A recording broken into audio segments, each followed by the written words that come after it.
know that we are continuing Animal Kingdom study. So today our topic is phylum Platyhelminthes.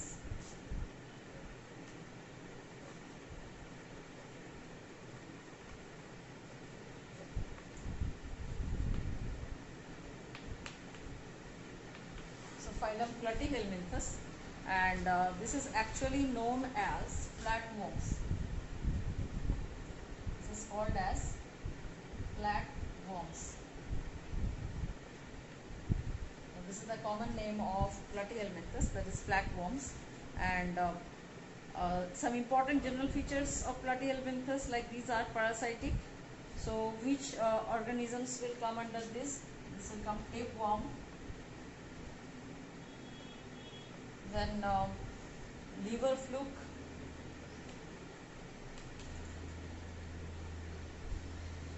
okay, and then similarly blood flukes are also there, and Fasciola hepatica is there. Fasciola hepatica, that is, you simply write that Fasciola. Okay, so all these organisms which are flatworms and will come under this. In our body also there is one ribbon shaped big tapeworm, that is called Taenia. That is Taenia solium. This is genus and species, and similarly Fasciola hepatica is also a genus and species. So these are affecting our body, and these are parasitic. So major thing is that these are parasitic, and hooks and suckers are present in this. So they are normally, they have hooks and suckers. So these things are present in them. They are triploblastic, and they are acoelomatic. They don't have coelom. Digestive system is incomplete with one opening mouth, anus is absent, and respiratory system is special one, like one type of flame cells are found in this kind of organism. Now flame cells are present in the body, and that helps in osmoregulation and excretion, and circulatory and skeletal system are absent in this. Nervous system is only nerve cords are there, two main nerve cord, and they are hermaphrodite, that means they are bisexual, and fertilization often includes one or more larval stage. They can regenerate, yes, that is a special property again. So these flatworms can regenerate their body, like planaria, you have read in class 10 also. So one flatworm is there that can regenerate very well. Even a very small piece of your cut piece of this body can regenerate the whole body. So that is planaria is exceptional case. Now next one is phylum Nemahelminthes. Okay, so this is all about Platyhelminthes. The next one we will continue with phylum Nemahelminthes.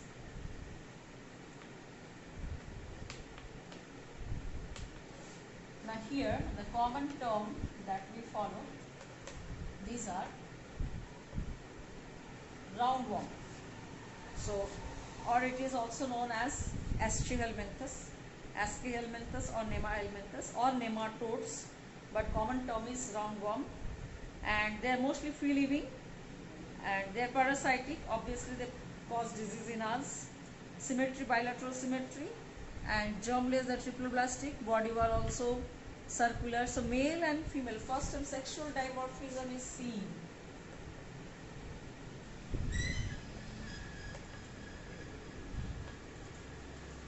You have seen in Platyhelminthes they are bisexual, but here sexual dimorphism is in, male and female are separate. So you can, one example is there, Ascaris, that cause the disease Ascariasis, where male and female, you can see it is found in lab also. In lab also we have this male and female Ascaris jar organism is species is there. And here the thing is that this one is a curved tail, is female, and the male is a straight tail. Okay, so this way male is little bit, this is the male one, and that is little bit hook hook-like structures are there. This is a male one, okay. And the female one is a straight one, as a long one. This is a female. This is a long one, like this, normally larger than the male. So sexual dimorphism is a pseudo-coelomate. These are pseudo-coelomate. Pseudo-coelomate means appearance of false coelomate. And digestive system, again alimentary canal is here complete, because mouth is also there, anus is also there. And nervous system, nerve ring is there around the pharynx. And excretory system consists of gland cells. Fertilization, direct or indirect. So when I say direct fertilization means without larva, and indirect means with larval stage. But diseases caused by Astyalbenthus like Ascaris lumbricoides, which is affecting small intestine of human being, it causes ascariasis. Similarly, Ochreria, filarial worm. So Ascaris is one, and another species is Ochreria, and Ochreria causing filaria, elephantiasis. Similarly, Ancyclostoma is a hookworm. So another species name is Ancyclostoma. So these are the organisms which are causing disease and affecting the small intestine of human. Now the next advanced phylum is phylum Annelida.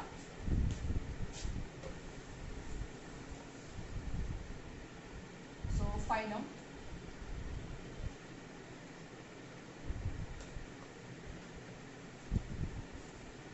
Annelida, and the major, these are called in common term segmented worms, and common species are leech,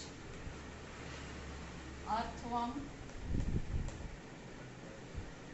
and nereis. So these three are the organisms which are common representative of this phylum. That is, so Annelida includes segmented worms, and Annelida comes from the word annulus, and annuli, it is called metametic segmentation. Symmetry is bilateral, germ-layer cytoplastic body plan, and body plan is a like organ level system is there. And most important is that this earthworm, this is a having closed circulatory system like human being. That means blood flow in vessels. Closed circulatory system we will get. Segmentation is there. Skeleton is hydrostatic skeleton is found. And locomotion, like locomotion, this leech has sucker as a locomotion organ, locomotory organ. And this earthworm has parasitae. The setae is found all over the body, and this nereis is having parapodia. Another special thing is that excretory organ is nephridia. Nephridia are the special excretory organ. This nephridia are present all over the body. Three types of nephridia are found: pharyngeal nephridia, integumentary nephridia, and septal nephridia. And this nephridia collect the waste, and then there is a pore. Its end point is there is a pore, and through the pore the waste is out. The nervous system contains nerve ring, double nerve cord is there, and these earthworms are hermaphrodite, bisexual. Okay, so cross fertilization occur. Now circulatory system, as I said, closed circulatory system, and the blood flows through the blood vessels. So common representative is leech, earthworm and nereis.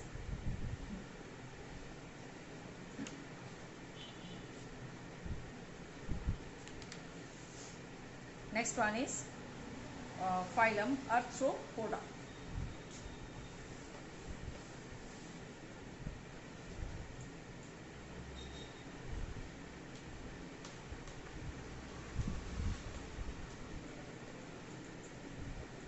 Now here Arthropoda means they all have jointed appendages. That means jointed foot is there. So all these organisms, and Arthropoda major includes the species all types of insects. All types of insects will come under Arthropoda. So these are jointed legged animals, and this is the largest phylum largest phylum, like near about 10 lakhs insect species are there. So out of that, all insects like spider, scorpion, crab, butterfly, mosquito, housefly, all insects will come under this phylum Arthropoda. So mostly they are aquatic and terrestrial. They are free living or parasitic. Body is segmented externally, head, thorax and abdomen. So first time the three parts are visible properly, that is head, thorax and abdomen. Three parts are there, and these are also provided by wings, thorax part and legs. And legs, as we say, jointed legs. So these are the characteristics of the body that is seen. Plus they have exoskeleton. Exoskeleton is chitinous. So here chitin is found in the cell wall of fungi you have read. Here also chitin is found in the exoskeleton of these insects. Like cockroach, exoskeleton is that cockroach upper brown layer. Now locomotion, jointed appendages helps in locomotion. Then alimentary canal is well developed in this. Respiration, here this is a very important kind of respiration is seen, that is lots of respiratory structures are there. Book lungs, which is a simple one. Then we have this tracheal system. So these are like book, lungs, tracheal systems are found in the respiration, and this tracheal system has the opening called spiracle. Through the spiracle, gaseous exchange happens. The spiracles are present all over the skin, all over the body. And this abdomen is, head is one segment, thorax is one segment, 3 segments, and abdomen is having 10 segments in this. Sense organs, simple eyes, like compound eyes, simple eyes are present, and eyes are projected out, which gives a very good vision. The advancement over annelids, like they have distinct head, jointed appendages for different function, exoskeleton is there, sense organs are there like antenna and eyes. So Arthropoda is quite having all the advanced characteristics that helps them in the sustenance, in their sustenance in this world. So go through the NCERT, read all the phylums and ask your doubts in the online class tomorrow.